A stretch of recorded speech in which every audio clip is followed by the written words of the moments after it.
So I'm wearing my Christmas sweater, Right. but I got to tell you, I feel like it's Festivus because I got a lot of problems with this movie, and you're going to hear about them.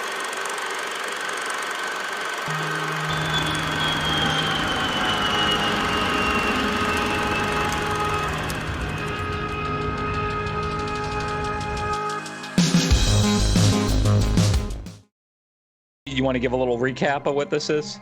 Talking about Wonder Woman 1984, the basic story is a wish-granting ancient artifact is discovered and coveted by enigmatic businessman Maxwell Lord. Power in the wrong hands leads to Wonder Woman needing to come to the rescue, and she faces personal decisions to save the day. I think what you just said sounds more interesting than what I watched. Yeah. Full disclosure, I did not love the last one. I think there was a few good moments, but I also recognize that, like, this movie's not made for me. This movie was made for like my nieces at the time when that one came out. And it was exciting that they had a movie that they could connect to and maybe project themselves into. But me as an adult, forget that I'm a male, that movie, I was just like, this is not really being well done. There's a lot of plot inconsistencies. There's just a lot of issues I had with the film. When all these good reviews started coming out for this thing, I don't know about you, like I was really hopeful because I think there could be a good movie. You weren't hopeful. No, I went in biased. I'll admit it right from the Okay. get-go. My daughter and wife, we went to sit down. They said to me, "You really can't go in to not want to like this because you're not going to like it." I said, "Yeah, but this is a sequel." So I had a little bias because I wanted it to be better than the first one, and it wasn't. I could barely get through this one. I hear what you're saying. I almost feel like philosophically, I thought it can't be as bad as the other one because, on the whole, not all the time, like sequels often have a lot of issues. But my observation has been with a lot of superhero movies, a lot of times the second film gets to be stronger than the first because the origin story is already done, where we can move right into whatever the other story is. Here, literally 1 minute and 38 seconds in, I was like, why are we doing a voiceover prequel scene where she's a little girl back on the island doing this? Like, what is the point of that? They're given the backstory because they had to shoehorn in Robin Wright, get everybody back into it so that you'd see the characters and her family from the first one. So I understood why they were trying to squeeze them in somehow, the same way the rest of the story goes, that they're trying to squeeze stuff in. But you said it yourself, you not being the target audience, being more for your nieces. Well, my daughter's 15. She knows crap when she sees crap, and she called this thing crap from the get-go as we were watching it. Like, Yeah. when it was over, she just wanted nothing to do with the thing. My wife is Yeah. like, "Do we ever have to watch it again?" You got to throw out that whole, hey, we're a couple guys talking about a movie done by a female director. The definition of this movie is something that I think you and I have talked about before, which is just it was power unchecked. So Yeah. maybe this woman is a good director, but someone's got to tell a director sometimes this is a bad idea and don't do this. And it is clear to me that that didn't happen in Wonder Woman, and it sure as hell did not happen in Wonder Woman 84. This Again, movie, it runs 2.5 hours long, and oh it my could God. easily be pared down to 45 minutes. And you know what? I might enjoy it because there's shots of establishing that Diana is lonely in life without the love of her life lost from the first movie. So she's eating dinner by herself. But they are such long, boring shots of her just staring off and pondering. And it's scene after scene in this movie that has all these just unnecessary shots that, and Well, first I'm off, aware that while I'm watching it. that's what I was just going to say. You hit that on the head, Ben. I'm not going to fault a film for being 2.5 hours. If the story's there, I really enjoyed Blade Runner 2049, but I also acknowledge it's a long film, but a lot of that film is like world building and, all that. So my point is, like, I don't mind sitting in a long film if I feel like I'm here and I'm vested. I mind sitting in a long film if I feel like I'm checking my watch. What are we doing here? Where are we going? So my problem with the whole story, there are moments where the film doesn't have a payoff. The stakes are supposed to be grave and high, and it's not happening because the world building, the setup doesn't come beforehand. They're too busy showing us things that really aren't meaningful, so that when things are going down in the movie as the plot progresses, you're just not feeling it. You're not there. I relate it to the Watchmen television show on HBO was able to do that world building so that I really felt like the stakes Oh, were so absolutely. high. Right Yeah, from the absolutely. get-go. It took 10 to Yes. 20 minutes in that show for Yes. me to feel like, hey, I'm there. I feel this thing an hour and a half in is literally when things start to happen. And It's not earned at that point. This thing, I don't care about anybody. It's called Wonder Woman 84. Why? There's nothing in this movie that really cements it to the year 1984. Now, I'm not saying Oh, that there's this some bad has, outfits.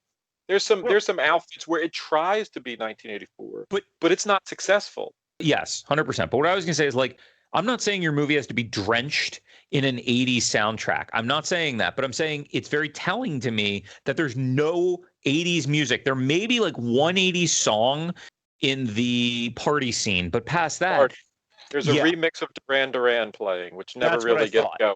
Yeah. It never gets going. But so what it felt like to me was that they wanted to hedge their bets. Like we're calling it 84, but it's really kind of like temporally neutral. Like enough other people could watch this and just be like, well, those are some weird clothes those people are wearing. It just winds up being an excuse for Chris Pine to walk around with a fanny pack on the whole movie, is all it And turns that's out. it. And a members only jacket. And That's that's it. it. Yeah. Exactly. And I actually thought like it's a waste because when the Wonder Woman 84 first stuff got announced, I was kind of thinking like, okay, this could be interesting. In the 80s, could this be like how does Wonder Woman play into a world where you have American interests and Russian interests and there's like a Cold War kind of setup? This thing that's like an afterthought in the last half hour is, oh yeah, Russia and America have nuclear weapons. That's it. We know that Chris Pine's back in the movie at some point. We don't know Yes. exactly how he's going to get there, but it's that fish out of water, which, by the way, that doesn't come until almost halfway into the movie, an hour into the movie, before we see him trying on different outfits. If anything, that should have been in the first 10, 15 minutes of that movie to establish the whole 80s thing. It just comes as an awkward moment. It's just tacked on there. I think for me, Chris Pine is hands down. We're going to talk about a lot of negatives. He's a positive in this movie. And for me, that fashion show, they did that with him. Good for them. And he sells it somehow. That line about the parachute pants, like it just works for me because he's so earnest. Yeah, no, I hated it. We'll get into my favorite things about the movie, and he is one of them. Yeah. And you know the character arc for him, I actually really enjoyed it.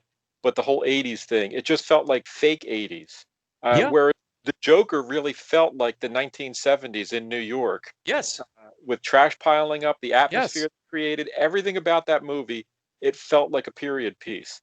This is like, they just took an ornament, hung it on there, the '84, and put a bunch of people in some outfits and had them breakdancing and stuff. You've said it in the 80s. This story could happen in the year 2000. It could literally happen in the year 2020. Cheetah's in the movie, but your villain, this Max Lord, I'm like, okay, so you guys are basically making a satire of Donald Trump. So why are you setting this in the 80s? If you're skewering the current administration, which is my perception of it, the fact they actually at one point get him in front of a news mic with the White House logo behind him near the end, why does this have to be set in 1984? Outside of, like you said, to see Chris Pine in a members only jacket. The Max Lord character, I at first was put off by how he gets the MacGuffin, what he does with it, and all. Then it just went in a different direction because at one point Diana refers to the god, and this could be a mischievous god that's creating these issues, and that there's going to be a price to be paid as the ultimate payoff for this movie. When they were talking about the destruction of civilizations and that was this god's thing, the Mayan civilization was destroyed, this civilization. So now all of a sudden, the stakes are set. This god wants to destroy the civilization, and you think that that's the motive behind the actions of the main baddie of the movie. I would have preferred her be battling the god. I hear where you're coming from. I'm not going to say that that's a bad move. It's okay to have hopeful times. God knows we need them now. But like to your point, if he was an evil god, there's less of a redemptive arc. The fact that he is a human driven by greed, it means more when he recognizes that he's trying to fill emotionally this hole. And all those other civilizations that failed, as referenced in the movie, they weren't ready to grow and say, I want to rescind my desire. And that's why they failed. So it's supposed to be a real movie of hope. I think that bringing Steve back is a great thing, but I actually think it's a double-edged sword. I'm watching this and basically, is Wonder Woman having non-consensual sex with someone? Steve Trevor. That is the furthest from my mind, and No, it's heaven. no, because he's He's quantum leaped into someone else's body. Why does he have to be in someone else's body? Why can't you just form him from the dust like they do the wall, right? But I was like, oh, at first, I really was with it at first because I thought, you know what? She's going to be like, okay, Steve, you're back, but you're not really back. This isn't right. And that's how I thought she was going to realize, I think that this thing is that it's cursed. It's not a wish, it's a curse. And instead, she immediately is like, Steve, I've missed you. I love you. I don't care that you've taken over someone else's life. Here's what I'm thinking in that moment. It's Heaven Can Wait, where Warren Beatty. I saw that. Yeah, I saw that. Yeah, I heard you. I love the movie, and I don't give a shit that he steals somebody else's life and all. Because the guy's about to die, the race car driver. And that's he takes the catch. I even thought about that. Like, what if it's like they get back to the apartment and it turns out he died, and so they put him into a body that was similar? Like, again, Heaven Can Wait like thing. I was totally going to be okay with that. The fact that they don't, and that they then bring him back at the end, the real guy, and he's just like, yeah, I just kind of like woke up and like the world is so beautiful and it's snowing and there's kids. Like, I'm just gonna go walk over here. I'm like, yeah, she had sex with you at least once, probably a couple times. Didn't even occur to me, didn't care. Oh. I was okay with it. And here's why. Because, and here's why. Because I didn't know how else you were going to bring back Steve Trevor. Of the whole premise of him even being in the trailer, it would have been like one thing if you hadn't told me that Chris Pine didn't star in this movie, and then to have him come in and be like, oh my gosh. But the fact that we knew coming in, I'm like, he's dead in the first movie. So an audience already is going in with questions and saying, what's going on? So I actually liked how they brought him into it. Why wouldn't you just have his corpse reappear? Something like he could have showed up dressed in the same World War I outfit. Like he was like, I was just on that plane. Just occurred to me, like, that's even more morally bleak. Like if the monkey's paw twist was it pulled him right before the plane blew up. And now when he knows he goes back, he knows he's going to die, but he's still like, that could have been more powerful. Instead, I'm like, again, you quantum leaped into some guy who's a douche and has photos of himself all over the apartment. What's with that? Whatever. It's just poorly written. It's terribly written. It is. You're conscious of it while you're watching it, of other things being better. And again, I hate to go back to the length, but it's possible to tell good story and exposition in 22 minutes. And the reason I mentioned 22 minutes is because of a Justice League cartoon television show or Batman animated series episode, which has more story than this character development in a single episode than this whole piece of shit. Why would you set a Zales jewelry store in a mall to be the secret front for a black market antique business? Like, that makes no sense to me outside of like, well, we wanted to have her in a mall. Just go there elsewise. Like in the like. What's the difference? You can let that go. I mean, yeah, that was just absurd to me that they're because earlier she's in the streets and I kept thinking like, why does the jewelry store need to be in a mall, which is very high profile? Why can't your jewelry store, which is actually a front, just be like on the street? Like every part of it was just so badly planned. It's so badly written that Kristen Wiig's character is the jewelry expert working for the Smithsonian. Oh. She has no idea what this stone is that they find and says it's throwaway, worthless thing. But somehow this Max Lord, he's after this thing and he knows its true power and he's done all the research, but they have no idea where it came from. Then all of a sudden, at one point in the movie, Diana asks Kristen Wiig's character to find out more information on the stone. Now she digs up all this crap and traced it through history down to the one last Mayan on the planet who happens to have the book that says the whole history of this thing. Which, incidentally, why did it take Diana asking that? Prior to that, Kristen Wiig's character has realized, I made a wish and something's happening. Sure. Wouldn't that motivate her to be like, what is going on here? Instead, she's just like, I'm going to ride with this thing. Cool. Yeah. No. And now you brought up Kristen Wiig. And I got to tell you, before watching this cluster, I like Kristen Wiig. I do. Yeah. And I'm not, I mean this in no disrespect. They shoot Gal Gadot, anytime you see her, she's like a runway model. She's like 7 feet tall and dressed appropriately. I felt like that was really smart casting that you guys took Kristen Wiig, who I felt to be very naturally beautiful. Like she's a beautiful woman, but she is like someone that I could perceive I would see in real life, right? And I thought that was like a nice counterpoint. But then I'm like, well, this is the stupidest damn thing because all you're doing now is Jim Carrey in Batman 3 or Jamie Foxx in The Amazing Spider-Man. Like, oh, okay. And it was offensive to me as an audience member. I'm not joking.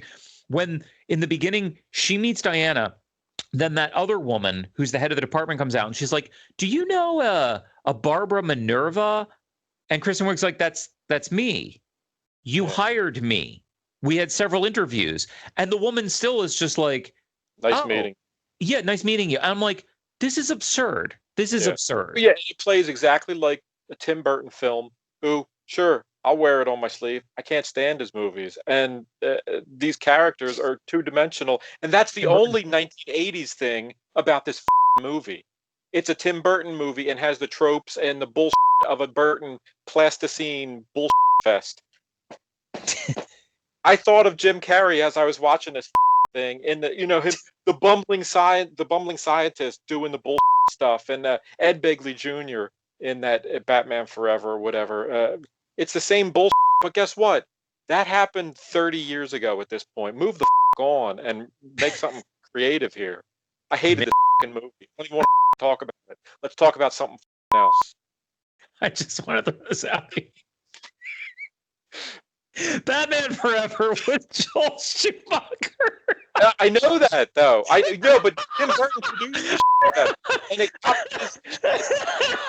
I know, but you've got so much rage, and I want to be like, look, you can hate Batman '89, and you can hate Batman Returns. I don't hate either of those films, but let's. But you clearly, if we want to talk about old things new again, let's just talk about Jurassic World. But anyway, Godzilla. That's Godzilla. Oh, I'm sorry. What I was gonna say. Is if you're gonna put the hate where it belongs, what I was gonna say was that this movie so wants to be Superman 2. And I mean that. It does. It wants to be hopeful. It wants to have that thing, which is another thing I wanted to talk about, which was like, I understand that we live in a world with where CG is a thing, but I didn't mind when Kristen Wiig was becoming evil and they changed her outfit and they gave her the spikes on the thing. And I was like, I know. But what I'm saying is they didn't physically change her. They kind of had this, Spider-Man 3, hey, he's emo, Parker thing. But I didn't mind that. What I hated was why would you do that? And then when she becomes Cheetah, she's fully CG. Why couldn't we get a stunt actress or an acrobat, put them in a costume and really have a real world fight? And instead I felt like I was watching a video game for the third act. And I actually didn't get that, and pleasantly, because when I watched the trailer and seen some of the still images of the Cheetah design, I hated it. And actually, in the movie, in motion, I was fine with it. It didn't upset me as much as some of the other things that were in this movie. Some of the other CG shots of the lasso swinging around at times. Oh, that's horrible. Hang around were just stupid. I thought they did okay by Kristen Wiig's character and Cheetah and the transformation. When she learns to fly later, why do the clouds need to be even CG? Why can't they use some actual footage of clouds? So I'm watching the scene where she's learning to fly. Didn't make any sense. They've already set it up that she has the gold flight suit back at her apartment. So it would have made perfect sense in the movie to go through the whole thing with her learning to fly, trying to figure out how to adapt to the wings. So if I were to talk about my 3 favorite things in this movie, my number 1 favorite thing happens during the end credits. Yeah, it's the post-credit sequence. That is the best thing. Linda Carter showing up in this movie in that little cameo was so sweet. And all of a sudden, I'm like, oh, wow, that's nice. You were earlier talking about the gods thing. Oh, my God. I would have been so much more interested if the movie was something like it's in the 80s. Wonder Woman has been searching for Asteria this whole time. And a la Raiders of the Lost Ark, the film is her quest to find the last remnant of the Amazonians to tell her, you can go home now. It's time. And maybe that's where they're going to go in a third movie. I would love that. That's interesting that you say that because I think they've turned me into a non-DC fan thanks to this movie. I think it's kind of over. I think the heyday for me, there was a few Batman movies, obviously, that I really enjoyed, but I it peaked at those animated shows and programs. I was a fan of DC from growing up watching 1966 Batman and through the 80s Super Sure. Friends and then Batman the animated series and everything. But you know what? What Warner Brothers is doing currently, I don't know that I'm interested. If it wasn't for Joker, I would tell you today I'm out and done. They literally don't know what to do with any character that isn't Batman. Yeah, I think it all comes down to story and creative, and Sure. I don't think they have the right people there because Marvel again. I don't mean to beat the Marvel drum, but I had no interest in Ant-Man whatsoever growing up. You know, friends of mine knew the character, but I had no connection to. The Guardians of the Galaxy couldn't care less about. But the stories are so much fun with those movies that they make me care and want to be a fan of that stuff and to find out more. This, they're just taking stuff that I've enjoyed. I like the Linda Carter Wonder Woman series Sure. growing up. I watched an episode with my daughter just to show her what Wonder Woman was before this other stuff came out. And I don't think this movie is a good example for my daughter growing up and sets anything that I want her to look at because she's into story writing and everything. And she knew that before I even had to say anything, that this is not an example and shouldn't be an example for her. No, I don't disagree with you, but I also can't help but feel like what you're talking about is what I'm trying to say. So you look at a Guardians, right? Or even Thor. Thor is maybe a good example.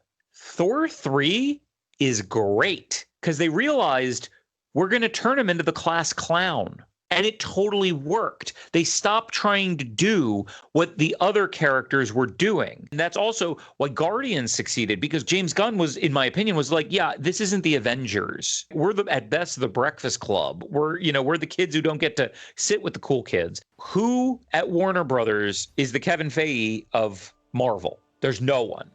There's no one that gets the properties and can say, yes, that's good or that's bad. I really enjoyed the Joker movie. It takes a lot of liberties, but I felt like it got the DNA of that kind of story. So then I don't mind if you guys do something different. I'm just going to throw this out here too. Yep. I do not think Gal Gadot is the greatest actress. Yeah. From what I've seen. Maybe a better director or story could serve her purposes, like someone writing to her strengths. If you remove the action moments, which I have a lot of problems with anyway, but like if you remove those and we go to those quiet moments, that's when I really need to get sold, and I don't, because I the dialogue is clunky, it's really on the nose, and so it's not helping her. You know what I mean? But the second thing I liked most about this movie was the relationship between her and Steve, Chris Pine's character. Yeah, sure. The way that that played out and their relationship develops and what happens at the end, that was some of the only real acting, or at least that's how Gal Gadot came across to me. Yeah. And I enjoyed the scene that they had together towards the end of the film. What I didn't love about that scene for me, it was very hard for me to see it because I'm like, I've already seen you sacrifice yourself. Like, I've seen this. It was a rehash. It was a rehash. Exactly. So if I was forced to come up with a third thing that I liked about this movie, I know how much I've told you I hate it, but I actually liked in that flying scene, she dives into the clouds at one point. That scene is about a second and a half, maybe. That shot's cool. I just can't. I hated the rest of this. I hated her flying. I hated her flying. I hated that whole sequence. I love that they were like, oh, we have to validate the invisible jet. And suddenly she's like, my father hid an entire island. And now I'm going to make this plane disappear. But I've only done it once with a coffee cup. And I was like, this is absurd. So how does radar work? It's bouncing signals. So she forgets to tell him about radar's existence. And he's like, Diana, that would mean something right now. She makes the jet invisible and it pops off the radar. Well, in defense of that, I'm not. Don't. I'm okay with a lot of the stuff you say. You're not going to defend this fest right here, right now, in that moment. Don't. That didn't bother me in that moment, because I didn't perceive it as like. I didn't perceive it as it's okay. We're doing this thing now. Hold on.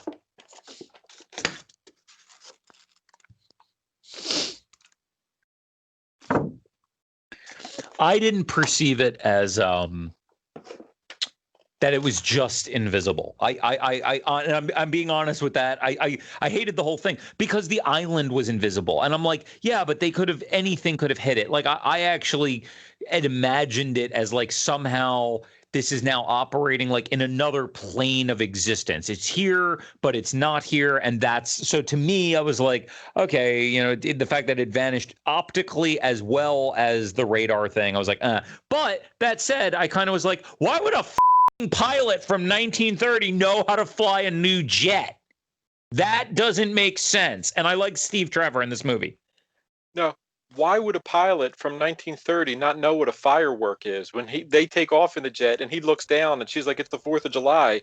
He's like, what fireworks? And he has to fly through them.